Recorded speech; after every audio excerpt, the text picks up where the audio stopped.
പിതാവിൻ്റെയും പുത്രൻ്റെയും പരിശുദ്ധാത്മാവിൻ്റെയും നാമത്തിൽ ആമേൻ. എൻ്റെ ആത്മാവേ കർത്താവിനെ വാഴ്ത്തുക, എൻ്റെ അന്തരംഗമേ അവിടുത്തെ വിശുദ്ധ നാമത്തെ പുകഴ്ത്തുക.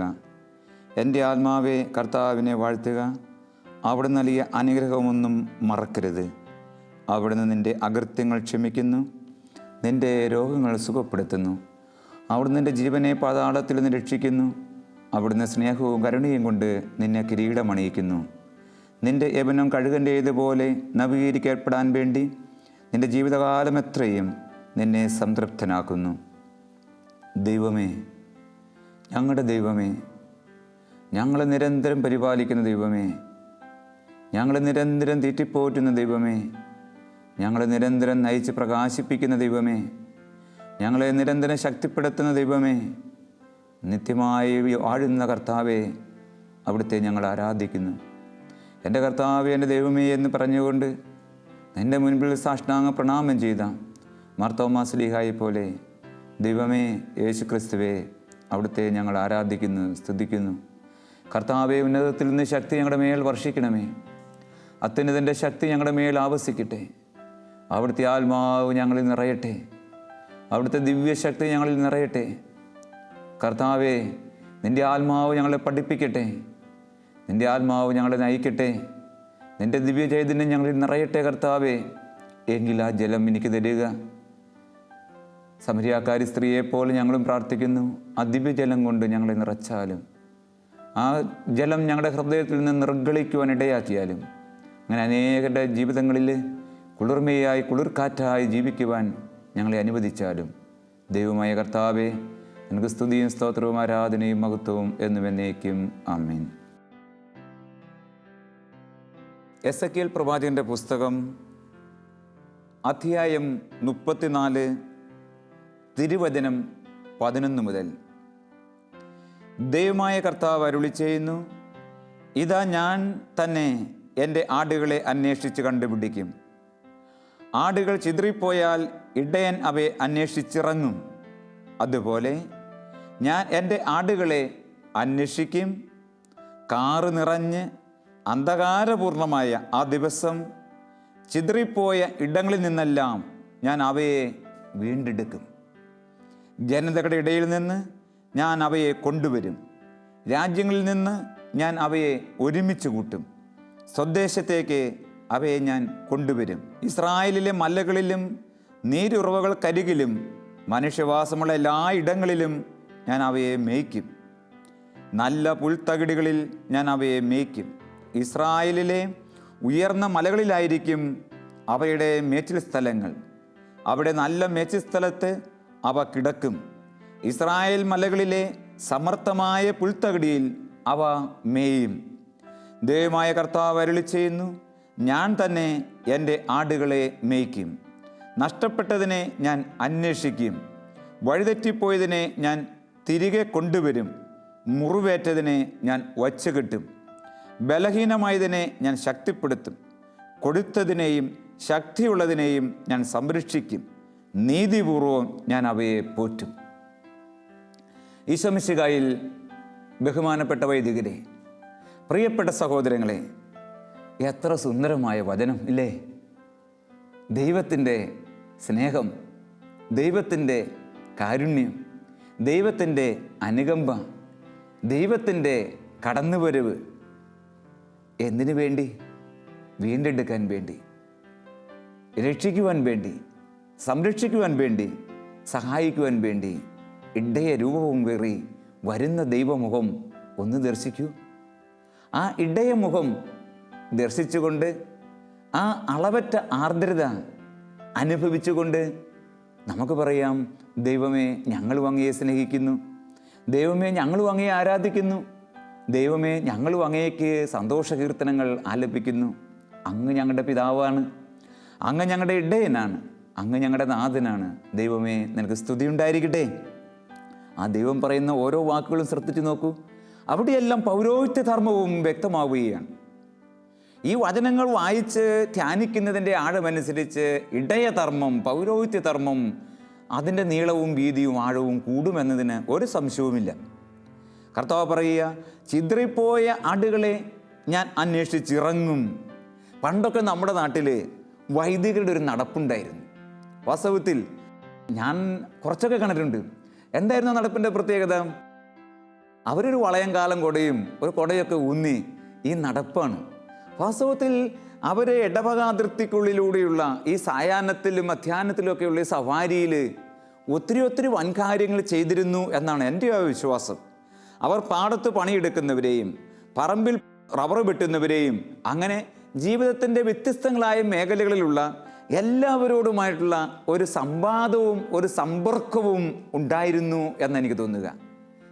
ഈ ഇടയൻ്റെ ഈ സംവാദവും ആളുകളോടുള്ള സമ്പർക്കവുമാണ് വാസ്തവത്തിൽ ആടുകളെ നേർവഴിക്ക് നയിക്കാനുള്ള എളുപ്പവഴി. ഇന്ന് ഒരു തരത്തിൽ പറഞ്ഞ ജീവിത സാഹചര്യത്തിൻ്റെ സമ്മർദ്ദത്തിൽ നമുക്ക് പുരോഹിതരെന്ന നിലയ്ക്ക് ഈ സംവാദവും കമ്മ്യൂണിക്കേഷൻ, സമ്പർക്കവും റിലേഷൻഷിപ്പ്, ഇത് രണ്ടും എവിടെയൊക്കെയോ കുറഞ്ഞു പോവുകയാണ്. അതനുസരിച്ച് നമ്മുടെ ആടുകൾ, നമ്മുടെ വിശ്വാസ സമൂഹങ്ങൾ, ഇടവക അംഗങ്ങൾ നമ്മിൽ നിന്നും അകന്നകന്നു പോവുകയാണ്. നമ്മൾ വിചാരിക്കുന്ന അത്രയും അടുപ്പമില്ല ഇന്ന് അവർക്ക് നമ്മോടും നമുക്ക് അവരോടും. ഉണ്ടെന്നൊരു തെറ്റിൽ പറഞ്ഞ ഹായ് എന്നൊക്കെ പറഞ്ഞ് നമ്മൾ നടക്കുമ്പോൾ ചിരിക്കുമ്പോൾ തോന്നുന്നതാ ഉള്ളറകൾ ഒത്തിരി അകലങ്ങളിലേക്ക് പോയിക്കൊണ്ടിരിക്കുകയാണ്.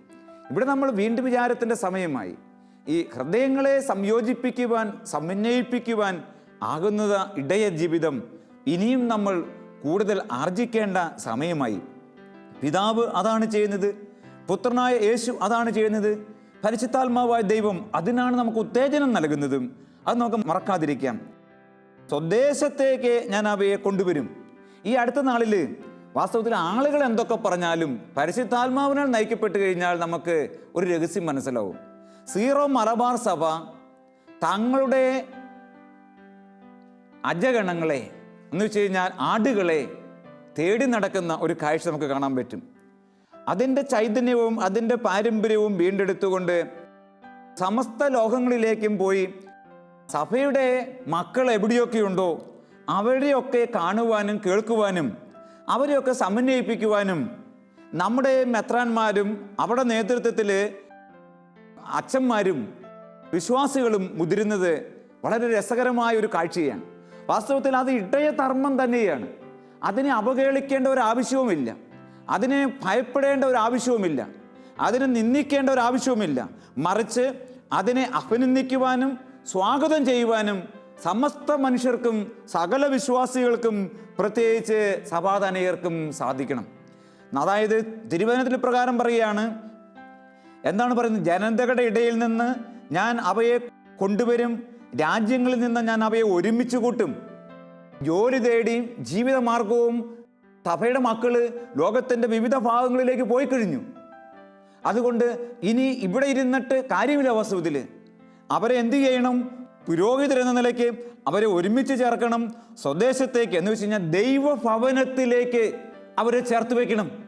ഇടയധർമ്മം എന്ന് പറയുന്നത് ഈ സ്വദേശത്തേക്ക് ആടുകളെ കൂട്ടിക്കൊണ്ടുവരുന്നതാണ്. സ്വദേശം, വിശ്വാസികളുടെ സ്വദേശം എന്ന് പറയുന്നത് ദൈവഭവനമാണ്. ഇവിടെ അത് ശരിക്കു പറഞ്ഞാൽ അത് സ്വർഗമാണ്. സ്വർഗത്തിലേക്ക് കൂട്ടിക്കൊണ്ടുവരണം. അഥവാ ആ സ്വർഗത്തിൻ്റെ ഒരു നിദർശനമാണ് ഇടവക എന്ന് പറയുന്നത്. സ്വർഗത്തിൻ്റെ ഒരു പ്രകാശനമാണ്. അതുകൊണ്ട് ഇടവകയിലേക്ക്, ആരാധനാലയത്തിലേക്ക് ഈ ജനത്തെ കൂട്ടിക്കൊണ്ടുവരിക പുരോഹിത ധർമ്മമാണ്. അത് നമ്മൾ മറക്കരുത്. ചെയ്യുന്നവരെ നിരുത്സാഹപ്പെടുത്തരുത്. മറിച്ച് അവരെ പ്രോത്സാഹിപ്പിക്കുകയും അവരോട് ചേർന്ന് പ്രവർത്തിക്കുവാൻ നാം സന്നദ്ധനാവുകയും ചെയ്യുമ്പോഴേ നമ്മൾ ഇടയന്മാരായി തീരുന്നുള്ളൂ.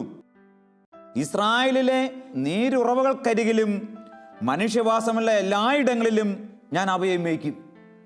സമസ്ത ലോകത്തിലേക്കും കടന്നു ചെന്ന് വിശ്വാസികളെ തേടിപ്പിടിച്ച് അവരുടെ വിശ്വാസ ഹൃദയങ്ങളെ ഉജ്ജ്വലിപ്പിക്കുവാൻ പുരോഹിതർക്കാകണം. അതിനുള്ള ഭീഷണികളെയും അതിനുള്ള പ്രതിസന്ധികളെയും അതിനുള്ള രൂക്ഷമായ വിമർശനങ്ങളെയും നമ്മൾ ഭയപ്പെട്ടിട്ട് കാര്യമില്ല. വിഷണറീസിനെ എല്ലാ കാലഘട്ടത്തിലും മറ്റുള്ളവർ കൊല്ലുവാൻ നോക്കും. അതുകൊണ്ട് വിഷൻ നമ്മൾ അടച്ചുപൂട്ടി എവിടെയെങ്കിലും വെച്ചിട്ട് ജീവിത ദർശനം, ജീവിത വിളി, ജീവിത നിയോഗം എവിടെയെങ്കിലും അമർത്തി വെച്ചിട്ട് ഒതുക്കി വെച്ചിട്ട് ഒതുങ്ങിക്കൂടി കഴിയേണ്ടവരല്ല നമ്മൾ വൈദികരെന്ന നിലയ്ക്ക്. എന്തിനെങ്കിലും കാണുമ്പോൾ ഏതിൻ്റെയൊക്കെ കാലൊച്ചയോ സ്വരമോ സാന്നിധ്യമൊക്കെ കാണുമ്പോൾ ഈ പുഴയിൽ വെള്ളത്തിൽ തല നീട്ടി വെച്ച് രസിച്ച് കളിച്ച് നിന്ന ആമ അതായത് തല അകത്തേക്ക് വലിച്ച് ഒതുങ്ങിക്കൂടും. അങ്ങനെ ഒരു ആമയായി തീരുവാനൊന്നുമല്ല പുരോഹിതരെ വിളിച്ചിരിക്കുന്ന ലോകത്തിൽ. മറ്റുള്ളവരുടെ ചലനം കേൾക്കുമ്പോൾ, മറ്റുള്ളവരുടെ വിമർശനം കേൾക്കുമ്പോൾ, മറ്റുള്ളവരുടെ കുറ്റപ്പെടുത്തൽ കാണുമ്പോൾ ഒതുങ്ങിക്കൂടാനും വലിഞ്ഞുകൂടുവാനും ഒന്നുള്ളതല്ല പൗരോഹിത്യം. അത് നീന്തി തുടിക്കാനുള്ളതാണ്. കഴുത്തും തലയും ഒക്കെ പുറത്തേക്കിട്ട് ലോകത്തിലേക്ക് ഇറക്കി ലോക ജനതയെ ആകർഷിക്കുവാനുള്ളതാണ്, ദൈവത്തിലേക്ക്, ദൈവഭവനത്തിലേക്ക്. അല്ലാതെ ആമയെപ്പോലെ സ്വരം കേൾക്കുമ്പോൾ, വിമർശനം കേൾക്കുമ്പോൾ, കല്ലേറ് കൊള്ളുമ്പോൾ, നിന്ദനമേൽക്കുമ്പോൾ ഒതുങ്ങിക്കൂടേണ്ട ജീവിതമല്ല പൗരോഹിത്യ ജീവിതം. കർത്താവ് പറയുകയാണ്, ഞാൻ എൻ്റെ ജനത്തെ എവിടേക്ക് കൊണ്ടുവരും? പുൽത്തകിടിയിലേക്ക് മേയ്ക്കും, സ്വദേശത്തേക്ക് കൊണ്ടുവരും, നല്ല മേച്ച് സ്ഥലങ്ങളിലേക്ക് നയിക്കും. എവിടെയെങ്കിലും ഏതെങ്കിലും ഒരു പ്രാർത്ഥനാലയോ അവിടെ എവിടെയെങ്കിലും എന്തോ പ്രസ്ഥാനം ഉണ്ടെന്ന് കരുതി അതായിരിക്കണമെന്നില്ല ശ്രേഷ്ഠമായത്. അങ്ങനെയെങ്കിൽ വിശ്വാസ സമൂഹത്തെ ഉദാത്തവും ശ്രേഷ്ഠവുമായ സ്ഥലത്തേക്ക് അവരെ ബോധ്യപ്പെടുത്തി നയിക്കണം. ഏതെങ്കിലും തട്ടും പുറത്ത് ഏതെങ്കിലും പ്രാർത്ഥനാ ഗ്രൂപ്പിലോ ഏതെങ്കിലും സെക്റ്റിലോ പോയപ്പോൾ അവർക്ക് ഇത്തിരി സുഖം തോന്നിക്കാണും, ഇത്തിരി രസം തോന്നിക്കാണും, ഇത്തിരി സന്തോഷം തോന്നിക്കാണും. അതുകൊണ്ട് ഒരുപക്ഷെ അവിടെ വലിഞ്ഞുകൂടാൻ അവർക്ക് പ്രതിബദ്ധതയും തോന്നിയിട്ടുണ്ടാവും. അങ്ങനെയുള്ള സാഹചര്യങ്ങളിലും അങ്ങനെയുള്ള വ്യക്തികളിലേക്ക് പോലും നമ്മൾ തുടരെ കടന്നു ചെന്ന് അവരെ ദൈവഭവനത്തിലേക്ക് നയിക്കണം. എന്താ പറയുക? പൗരോഹിത്യ ധർമ്മത്തെക്കുറിച്ച് പറയുമ്പോൾ പറയുന്നതാണ് മേച്ചിൽ സ്ഥലത്തേക്ക്. നല്ല മേച്ചിൽ സ്ഥലം എന്ന് പറയുന്നത് സത്യത്തിൽ ഏതാണ്? കാർഡിനൽ ന്യൂമാന്റെ ഭാഷയിൽ പറഞ്ഞാൽ അത് കത്തോലിക്ക സഭയാണ്, വേറെ ഒരു സഭയുമല്ല. കാർഡിനൽ ന്യൂമാൻ മറ്റു പല സഭകളെ കുറിച്ച് പഠിച്ചു. അവസാനം അദ്ദേഹം നല്ല സഭ ഏതാ, നല്ല മേച്ചിൽ സ്ഥലം ഏതാന്ന് തിരിച്ചറിഞ്ഞു, കത്തോലിക്ക സഭയാണ്.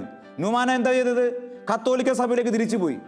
അഥവാ കത്തോലിക്ക സഭയിലേക്ക് ന്യൂമാനെ വീണ്ടും ആളുകൾ കൂട്ടിക്കൊണ്ടുവന്നു. ഇതുപോലെ പ്രിയപ്പെട്ട സഹോദരങ്ങളെ, കാർഡിനൽ ന്യൂമാനെ പോലെ നല്ല മേച്ചിൽ സ്ഥലത്തേക്ക് തിരിച്ചു പോകുവാനും ജനത്തെ തിരിച്ചു നടത്തുവാനും പുരോഹിതരായ നമുക്ക് വിളിയുണ്ട്, നിയോഗമുണ്ട്. ഞാൻ അവയ്ക്ക് വിശ്രമ സ്ഥലം നൽകും. സത്യത്തിൽ വിശ്വാസികളുടെ വിശ്രമ സ്ഥലം എന്ന് പറയുന്നത് ദേവാലയമാണ്. അവരുടെ ആത്യന്തികമായ വിശ്രമ സ്ഥലം എന്ന് പറയുന്നത് സ്വർഗമാണ്. ദേവാലയം കഴിഞ്ഞാൽ വിശ്വാസികൾ പോകുന്ന സ്വർഗത്തിലേക്കാണ്. അതുകൊണ്ടാണല്ലോ നമ്മൾ നോക്കിക്കേ, ലോക ചരിത്രത്തിൽ തന്നെ നമ്മൾ നോക്കി കഴിഞ്ഞാൽ വളരെ വിചിത്രമായ ഒരു കാര്യം നടക്കുന്നത് കത്തോലിക്ക സഭയിലാണ്. എന്താ അത്?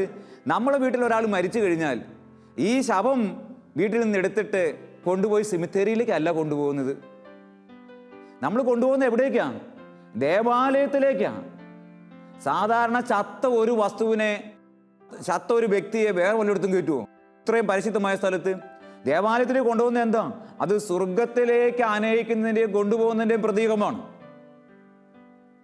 അവസാനം സിമിത്തേരിയിൽ അടക്കുകയാണ് ചെയ്യുന്നത്.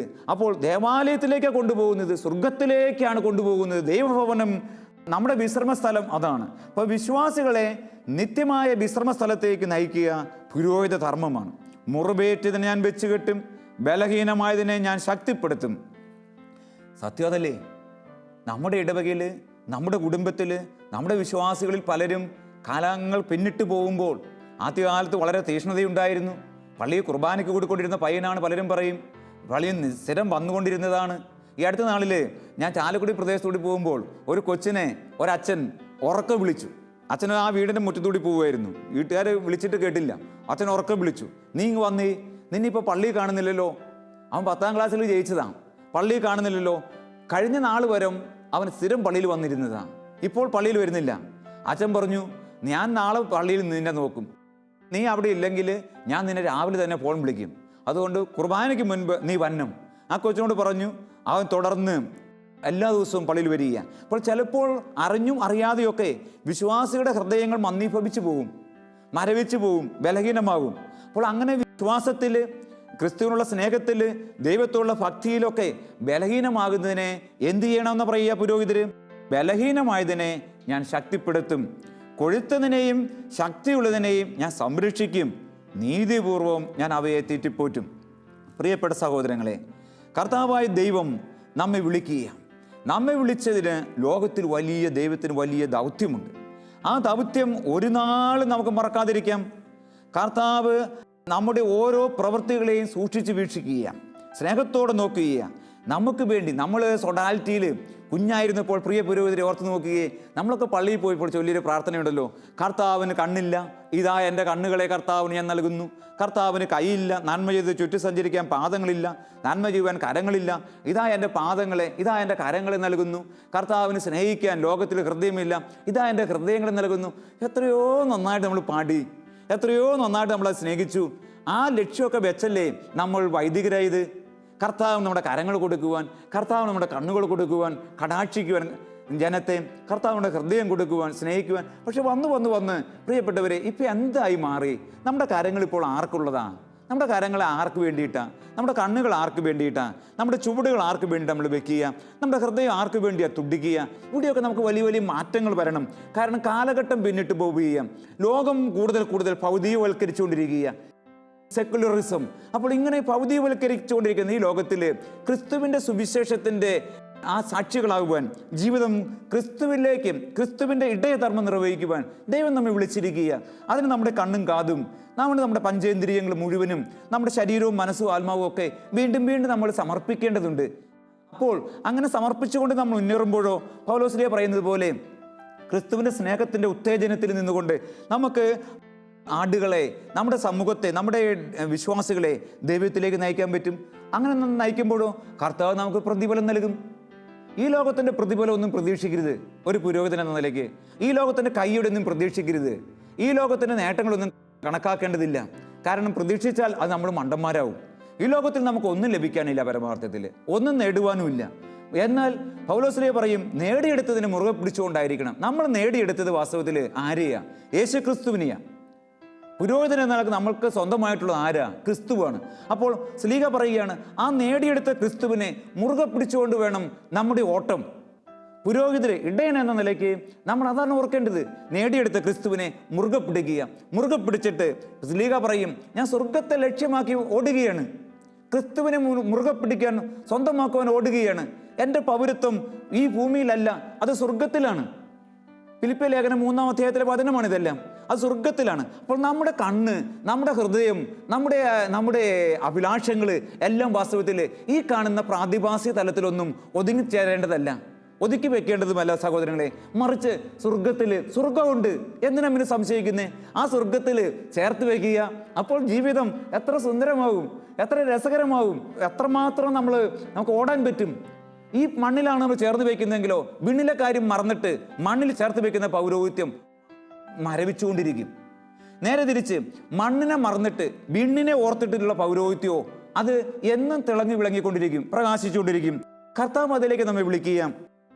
മത്തായിയുടെ സുവിശേഷത്തിൽ ഈശോയ്ക്ക് പറയാനുള്ളതാ, എനിക്ക് ജനത്തെ അനുകമ്പ തോന്നുന്നു. അപ്പോൾ നമ്മുടെ ഹൃദയവും നിരന്തരം അനുകമ്പ കൊണ്ട് നിറയും, നിരന്തരം ദൈവിക കൃപകൾ കൊണ്ട് നിറയും. കർത്താവിൻ്റെ സന്നിധിയിൽ നമുക്ക് ദൈവത്തോട് ഒന്നിച്ച് നിൽക്കുവാനായിട്ട് സാധിക്കും. തിരുവചനത്തിൽ നമ്മൾ കടന്നു പോകുമ്പോൾ നമുക്ക് കാണാൻ പറ്റുന്നതാണ്, കർത്താവ് കരക്കിറങ്ങിയപ്പോൾ വലിയൊരു ജനക്കൂട്ടത്തെ കാണുന്ന പറയുക. മർക്കോസിന് സുവിശേഷം 6:34. ഈ ജനക്കൂട്ടത്തെ കാണുമ്പോൾ കർത്താവിന് എന്നും ഒരു പ്രത്യേകത ഉണ്ടായിരുന്നു. അത്രേ, എന്തായിരുന്നത്?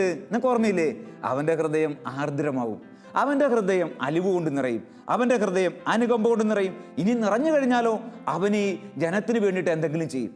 അനുകമ്പയും ആർദ്രതയും അലിവും കൊണ്ട് നിറയുമ്പോഴാണ് നമുക്ക് നമ്മുടെ ജനത്തിന് വേണ്ടി എന്തെങ്കിലുമൊക്കെ ചെയ്യാൻ തോന്നുക, എന്തെങ്കിലുമൊക്കെ പറയാൻ തോന്നുക, അവരുടെ പക്കലേക്ക് ഓടിയെടുക്കുവാൻ പറ്റുക, അവർക്ക് വേണ്ടി ജീവിക്കാൻ പറ്റുക. കോൾബയുടെ ഹൃദയം അതാ ആ കുടുംബനാഥനെ കണ്ടപ്പോൾ, തൂക്കിക്കൊല്ലാൻ വിധിച്ച കുടുംബനാഥനെ കണ്ടപ്പോൾ ആർദ്രമായി. അപ്പോൾ കോൾബെ പറയുക, എനിക്ക് ഭാര്യയില്ല, എനിക്ക് മക്കളൊന്നുമില്ല. അയാൾക്കാണെങ്കിൽ ഭാര്യയുണ്ട്, മക്കളുണ്ട്. അയാൾ കരയുന്നത് കണ്ടില്ലേ? അയാളെ ഓർത്തല്ല കരയുക. എൻ്റെ മക്കൾക്ക് ഇനി ആരാ ഉള്ളത്? എൻ്റെ ഭാര്യയ്ക്ക് ഇനി ആരാ ഉള്ളത്? അയാളുടെ ഹൃദയം പൊട്ടുന്നത് നിങ്ങൾ കാണുന്നില്ലേ?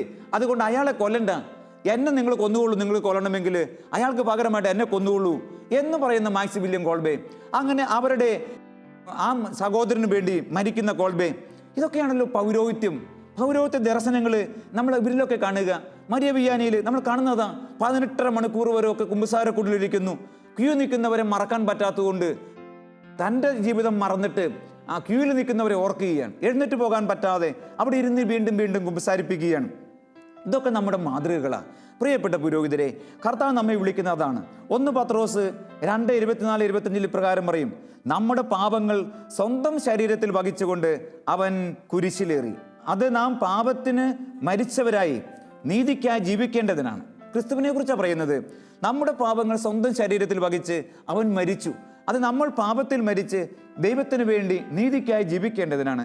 അവൻ്റെ മുറിവിനാൽ നിങ്ങൾ സൗഖ്യമുള്ളവരാക്കപ്പെട്ടിരിക്കുന്നു.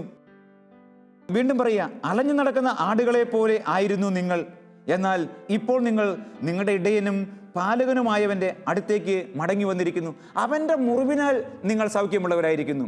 നിത്യപുരോഹിതനായ ഈശോ, നിത്യ ഇടയനായ ഈശോ, ആ ഈശോയുടെ മുറിവിനാലാണ് ലോകം സൗഖ്യം പ്രാപിച്ചത്. അങ്ങനെയെങ്കിൽ പ്രിയ പുരോഹിതരെ, നമ്മുടെ ജീവിതത്തിൻ്റെ മുറിപ്പാടുകൾ എന്ന് പറയുന്നത്, നമ്മൾ കേൾക്കേണ്ടി വരിക്കുന്ന നിന്ദനങ്ങളും അപമാനങ്ങളും ക്ഷതങ്ങളും ഏകാന്തതയും ശൂന്യതയൊക്കെ എന്ന് പറയുന്നത് അനേക ഹൃദയങ്ങൾക്ക് സൗഖ്യമാകേണ്ടതാണ്. അതുകൊണ്ട് ആ സൗഖ്യത്തെക്കുറിച്ച് ഓർക്കുമ്പോൾ ഈ മുറിപ്പാടുകൾ നമുക്ക് മറക്കാൻ പറ്റും. വരാനിരിക്കുന്ന മഹത്വത്തോട് തുലനം ചെയ്യുമ്പോൾ ഇന്നത്തെ പീഡകൾ നിസ്സാരമാണെന്നാണല്ലോ അപ്പോസ്തലൻ പറയുക. വീണ്ടും തിരുവചനം പറയുന്നത് എന്താ? നിങ്ങളുടെ സഹനം നിങ്ങൾ നഷ്ടമാക്കി കളയരുത്, അതിന് വലിയ വില ലഭിക്കാനിരിക്കുന്നതേ ഉള്ളൂ എന്ന് പറയുന്ന ഈ തിരുവചനങ്ങൾ പ്രിയപ്പെട്ട സഹോദരങ്ങളെ നമുക്ക് ശക്തി പകരട്ടെ. സങ്കീർത്തനം 78:52 ഇപ്രകാരം വായിക്കും: ആടുകളെ നയിക്കുന്ന ഇടയൻ ദൈവത്തിൻ്റെ ജനത്തെ ചെമ്മരിയാടുകളെ പോലെ പുറത്തു കൊണ്ടുവന്നു. ദൈവം തൻ്റെ ജനത്തെ ചെമ്മരിയാടുകളെ പോലെ പുറത്തു കൊണ്ടുവന്നു. ആട്ടിൻപറ്റത്തെ എന്ന പോലെ മരുഭൂമിയിലൂടെ നയിച്ചു. അവിടുന്ന് അവരെ തീറ്റിപ്പോറ്റി. സങ്കീർത്തനം 78:52 വചനമാണിത്. അപ്പോൾ ചെമ്മരിയാടുകളെ പോലെ സൂക്ഷ്മതയോടെ പുറത്തു കൊണ്ടുവന്നു. 95:78 പറയും സങ്കീർത്തനം: ഇടയൻ്റെ സ്വരം ആടുകൾ ശ്രവിച്ചു. അവിടുന്നാണ് നമ്മുടെ ദൈവം, നാം അവിടുന്ന് മേയ്ക്കുന്ന ജനവും അവിടുന്ന് പാലിക്കുന്ന അജഗണവും. നിങ്ങൾ ഇന്ന് അവിടുത്തെ സ്വരം ശ്രവിച്ചിരുന്നെങ്കിൽ നിങ്ങളുടെ ഹൃദയം കഠിനമാക്കരുത്. നിങ്ങൾ ദൈവത്തിൻ്റെ സ്വരം ശ്രവിച്ചിരുന്നെങ്കിൽ, ഇടയസ്വരം ശ്രവിച്ച് ഇടയനായി ലോകത്തിൽ വിരാജിക്കുന്നവനാണ് പുരോഹിതൻ. അതുകൊണ്ട് എന്താ പറയുന്നത്? ഇടയന്മാരെ, നിങ്ങൾ വലിയ ഇടയൻ്റെ യേശുക്രിസ്തുവിൻ്റെ സ്വരം ശ്രവിച്ചിരുന്നെങ്കിൽ, ആ ശ്രവിക്കാൻ നിങ്ങൾക്ക് സാധിക്കണം. അതിനെതിരായി നിങ്ങളുടെ ഹൃദയം നിങ്ങൾ കഠിനമാക്കരുത്. നാം അവിടുത്തെ ജനവും അവിടുന്ന് മേയ്ക്കുന്ന അജഗണവുമാണ്. 100-ാം സങ്കീർത്തനം 3-ാം വചനമാണത്. നാം അവിടുത്തെ ജനവും അവിടുന്ന് മേയ്ക്കുന്ന അജഗണവുമാണ്. അപ്പോൾ നമ്മുടെ ഇടവകയിലെ ജനങ്ങൾക്ക്, പുരോഹിതരെ, നമ്മെ നോക്കി പറയാൻ പറ്റണം, നമ്മൾ അവർക്ക് ഇടയന്മാരാണ്. അവിടെ മുറിപ്പാടുകളിൽ സൗഖ്യം പകരുന്ന ഇടയന്മാർ, അവിടെ വേദനകളിൽ ആശ്വാസം പകരുന്ന ഇടയന്മാർ, അവിടെ തകർച്ചകളിൽ താങ്ങായി വരുന്ന ഇടയന്മാർ, അവിടെ ദുഃഖങ്ങളിൽ ആശ്വാസമായി സന്തോഷമായി വരുന്ന ഇടയന്മാർ. നമ്മൾ നോക്കുകയും ആ ഇടയ ജീവിതം കൂടരഞ്ഞ് കേരളത്തോട് പറയുന്നത് ഒരിക്കലും ദീപിക പത്രത്തിൻ്റെ മുൻ പേജിൽ വന്ന തലക്കെട്ടാണിത്. കൂടരഞ്ഞ് കേരളത്തോട് പറയുന്നത് ഫാദർ സെബാസ്റ്റ്യൻ കാഞ്ഞിരക്കാട്ട് കുന്നേലിൻ്റെ ജീവിത കഥയാണ്. അവിടെ ഇടവകയിൽ കൂടരഞ്ഞി പ്രദേശത്തെ മനുഷ്യർ പച്ചക്കറിക്കും എല്ലാത്തിനും മാർക്കറ്റിലേക്ക് നീങ്ങിക്കൊണ്ടിരുന്നപ്പോൾ അവിടെ പള്ളിമുറ്റത്ത് കൃഷി ചെയ്ത്, പള്ളിയുടെ സ്ഥലങ്ങളിൽ കൃഷി ചെയ്ത് കൊച്ചു കൊച്ചു മൃഗങ്ങളെ വളർത്തി, കോഴിയെ മുയലിനെ ഇങ്ങനെ ഓരോന്നിനൊക്കെ വളർത്തി ജീവിതം എങ്ങനെ സുഭിക്ഷമാക്കാം, സുന്ദരമാക്കാം, അതിനാണ് ദൈവം നമ്മെ വിളിക്കുന്നത്. അപ്പോഴോ ആ പ്രശോഭിക്കുമ്പോൾ ജനങ്ങളുടെ ഹൃദയം ഇതാ പ്രകാശപൂർണമാകും. അവിടെ നമ്മുടെ ജീവിതം പൂർത്തിയായി, അവിടെ നമ്മുടെ ജീവിതം അനശ്വരമായി, അവിടെ നമ്മുടെ ജീവിതം അനന്തമായി. നമുക്ക് ദൈവസന്നിധിയിലേക്ക് കണ്ണുകൾ തിരിക്കാം, നമുക്ക് ദൈവത്തോട് പ്രാർത്ഥിക്കാം. ഓ ദൈവമേ, നല്ല ഇടയനായ ദൈവമേ, നല്ല ഇടയനായ യേശുവേ, ഇടയധർമ്മം പൂർത്തിയാക്കുവാൻ നിരന്തരം മനുഷ്യാത്മാക്കളെ പ്രചോദിപ്പിക്കുന്ന പരിശുദ്ധാത്മാവേ, പ്രത്യേക ദൈവമേ, ഞങ്ങൾ അവിടുത്തെ ആരാധിക്കുന്നു, ഞങ്ങൾ അവിടുത്തെ സ്തുതിക്കുന്നു. ദൈവമായ കർത്താവേ, അവിടുത്തെ സ്നേഹം ഞങ്ങളെ വലയം ചെയ്യട്ടെ. അവിടുത്തെ ശക്തി ഞങ്ങളുടെ ഞരമ്പുകളിൽ, ഞങ്ങളുടെ അസ്ഥികളിൽ, ഞങ്ങളുടെ മാംസത്തിൽ, ഞങ്ങളുടെ ആത്മാവിൽ പ്രസരിക്കട്ടെ. ദൈവമേ, ഞങ്ങൾ തിരിച്ചറിയട്ടെ ഞങ്ങളുടെ ആടുകളുടെ ദുരന്തപൂർണമായ അവസ്ഥ, ഞങ്ങളുടെ ആടുകളുടെ ദുഃഖപൂർണമായ അവസ്ഥ, ഞങ്ങളുടെ ആടുകളുടെ വേദനപൂർണമായ സ്ഥിതിവിശേഷം. ദൈവമേ, അത് തിരിച്ചറിയുവാൻ ഞങ്ങളുടെ കണ്ണുകൾ തുറക്കണമേ. അത് മനസ്സിലാക്കുവാൻ ഞങ്ങളുടെ ബുദ്ധിക്ക് പ്രകാശം നൽകണമേ. അത് ഉൾക്കൊള്ളുവാൻ ഞങ്ങളുടെ ഹൃദയങ്ങളെ, ഞങ്ങളുടെ വികാരങ്ങളെ അങ്ങ് ഉത്തേജിപ്പിക്കണമേ. ദൈവമേ, തിരുസന്നിധിയിലേക്ക് ഞങ്ങൾ കണ്ണുകൾ ഉയർത്തുന്നു. ഞങ്ങൾ മുറിവേറ്റ മനസ്സുകളിൽ സൗഖ്യം പകരുന്ന ഇടയന്മാരായി തീരട്ടെ. ഞങ്ങൾ മുറിച്ചു നൽകി, ഞങ്ങൾ സ്വയം ചിന്തി ആടുകൾക്ക് ജീവിതത്തിൽ വിശപ്പിന് ഉത്തരവും ദാഹത്തിന് ഉത്തരവുമായി തീരട്ടെ. അങ്ങനെ ദൈവമേ, സകല ജനത്തെയും സകല മക്കളെയും നിന്റെ സ്വദേശത്തേക്ക്, സ്വർഗത്തിലേക്ക് ഞങ്ങൾ നയിക്കുവാൻ പ്രാപ്തരാകട്ടെ. ഞങ്ങളുടെ പൗരത്വം ഭൂമിയിലല്ല സ്വർഗത്തിലാണെന്ന് വിചാരിച്ചുകൊണ്ട് തീവ്രമായി ഓടുവാൻ, ജനങ്ങളെ നിന്നിലേക്ക് നയിക്കുവാൻ ഞങ്ങൾ പ്രാപ്തരാകട്ടെ. ദൈവമേ, നിനക്ക് സ്തുതിയുണ്ടായിരിക്കട്ടെ. ദൈവമേ, അവിടത്തേക്ക് മഹത്വവും സ്തോത്രവും ആരാധനയും എന്നും എന്നും എപ്പോഴും ഉണ്ടായിരിക്കട്ടെ. ആമേൻ.